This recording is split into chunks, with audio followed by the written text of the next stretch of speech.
Hi guys, welcome to my channel life with Priya Telugu vlogs. So ఈరోజు నేను నా ఛానల్లో హెల్తీగా బ్రొకోలీ పప్పు ఎలా ప్రిపేర్ చేసుకోవాలో అయితే చూపిస్తాను. ఈ సైజ్ బ్రొకోలీ ఒకటి, టొమాటో ఒకటి, ఆనియన్ ఒకటి అండ్ 2 పచ్చిమిర్చి అయితే తీసుకోవాలి. పప్పు నేను 1 గ్లాస్కి 2.5 గ్లాసెస్ అయితే వాటర్ యాడ్ చేసుకోవాలి. అండ్ పప్పుని ఒక 2-3 టైమ్స్ అయితే వాష్ చేసుకొని అయితే వేసేసుకున్నాను.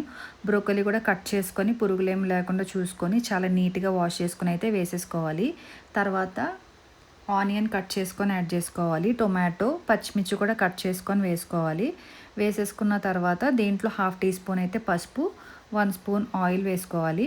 వేసుకున్న తర్వాత 2.5 గ్లాసెస్ వాటర్ అయితే యాడ్ చేసుకోవాలి.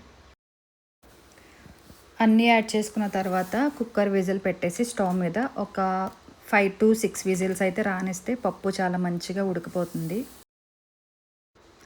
ముందుగానే పప్పు నానబెట్టుకొని ఉంచుకుంటే ఇంకా ఫాస్ట్గా కుక్ అవుతుంది. బ్రొకోలీ సైజ్ నేను మీకు చూపించాను కదా, ఆ సైజ్కి నిమ్మకాయ సైజ్ అంతా చింతపండు అయితే సరిపోతుంది మనం పులుసు వేసుకోవడానికి. అలానే 5 విజిల్స్ తర్వాత పప్పు చూడండి ఎంత బాగా ఉడికిపోయిందో. 1 గ్లాస్కి 2.5 గ్లాసెస్ వేసుకున్నాం కదా, అసలు వాటర్ కూడా ఏం లేవు, ఎంత మెత్తగా అయిపోయిందో. సో ఇదంతా ఒకసారి పప్పు గుత్తితో మొత్తం మెదిపేసుకోవాలి. మెదుపుకున్న తర్వాత టేస్ట్కి సరిపడా సాల్ట్ అయితే యాడ్ చేసుకోవాలి. సాల్ట్, కారం అయితే యాడ్ చేసుకొని మళ్ళీ ఒకసారి మొత్తం మిక్స్ చేసేసుకోవాలి. మొత్తం మంచిగా మిక్స్ చేసుకున్న తర్వాత ముందుగా నానబెట్టుకున్న చింతపండు పులుసుని అయితే దీనిలో యాడ్ చేసుకోవాలి. నాకు పులుసు కొంచెమే వచ్చింది కాబట్టి నేనైతే నార్మల్ వాటర్ ఒక 1/2 గ్లాస్ అయితే యాడ్ చేస్తాను. ఎందుకంటే మళ్ళీ ఇది స్టవ్ మీద పెడతాం కదా. సో అండ్ అలానే మాకు కొంచెం ఇలా థిక్ కన్సిస్టెన్సీ కాకుండా కొంచెం పలుచగానే ఉంటే ఇంట్లో తింటారనమాట. అందుకని నేను కొంచెం పలుచగా అయితే పెడుతున్నాను. మీకు థిక్గా నచ్చితే థిక్గా కూడా పెట్టుకోవచ్చు. వాటర్ తక్కువ యాడ్ చేసుకోవాలి అంతే.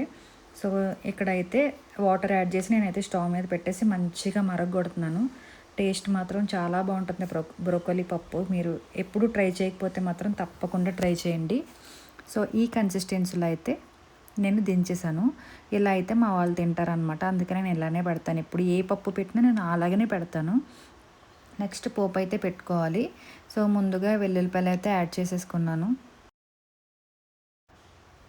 తర్వాత ఎండుమిర్చి, జీలకర్ర, ఆవాలు అయితే యాడ్ చేసుకొని మంచిగా ఫ్రై చేసుకోవాలి.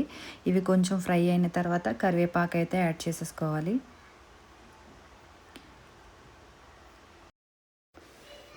తర్వాత ఇంగువ అయితే యాడ్ చేశాను. అది ఆప్షనల్, మీకు ఇష్టం ఉంటే వేసుకోవచ్చు, లేకపోతే లేదు.